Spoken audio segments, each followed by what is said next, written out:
Good afternoon. I am Vanessa Thomas with the 4 o'clock news on the streets, 919 FM, and online, Facebook and YouTube on IWER TV. In the headlines, the opposition leader and her MPs a no-show at the Independence Day celebrations.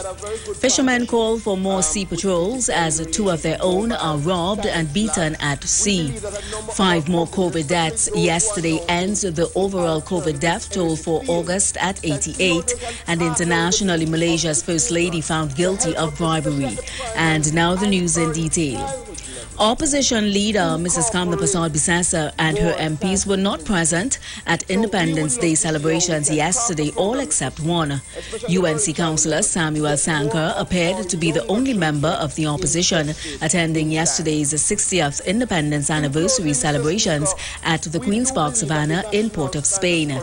Sankar, who is from the Tudapuna Piarco Regional Corporation and who is councillor for Kelly Village, Warrenville, was recently spotlighted after he attended the local government ministry's consultation with corporations on the local government bill, despite orders from the party leader not to do so. Meanwhile, Mrs. Vanessa believes that Trinidad and Tobago is suffering under what she calls an oppressive PNM government. She made the harsh remark in her Independence Day address to the nation. The former one-term Prime Minister says TNT has come a long way since its independence, but its people are still being oppressed. She stated that while there is much that we can be proud of as a nation, the stark reality is that Trinidad and Tobago is still in a state of dominated control under an oppressive regime. According to Vanessa, for 40 of the 60 years of independence, the People's National Movement was in charge and the country, in her opinion, had deteriorated. Vanessa said during the 11 years under the United National Congress, there was significant economic growth and prosperity, lower crime rates, higher education participation and opportunities for young people, and overall a better quality of life. In other news, days after 2 woodland fishermen were beaten, robbed and thrown over their vessels, President of the Carly Bay Fishing Association, Imitaz Khan, is calling for more sea patrol. He says the cries and pleas of fisherfolk continue to remain unaddressed by those in authority. The victims were reportedly plying their trade in the Gulf of Paria when around 3 a.m. on Saturday morning they were attacked by several pirates carrying weapons and a cutlass.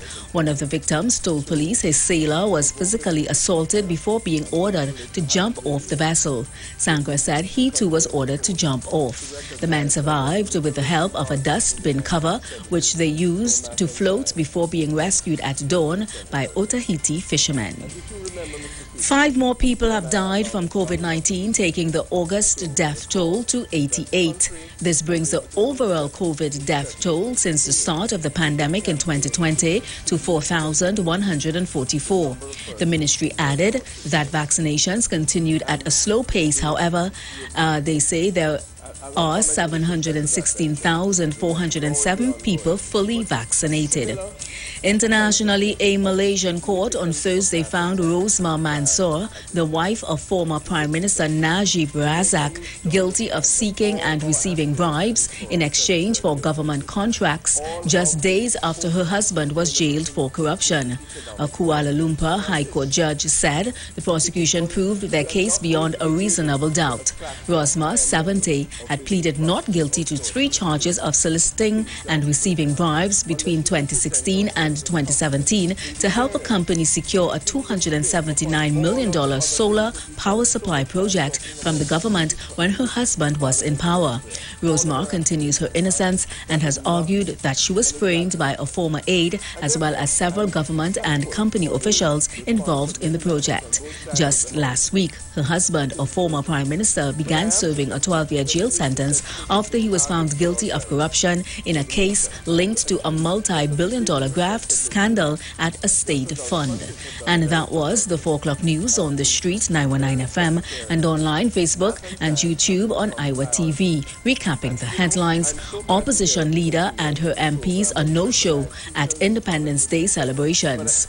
Fishermen call for more sea patrols as 2 of their own are robbed and beaten at sea. 5 more COVID deaths yesterday ends the overall COVID death toll for August at 88, and internationally Malaysia's First Lady found guilty of bribery. Do enjoy your afternoon and continue to be safe. I am Vanessa Thomas. Miss Aisha Wells, the Queen of Talk. She's up next.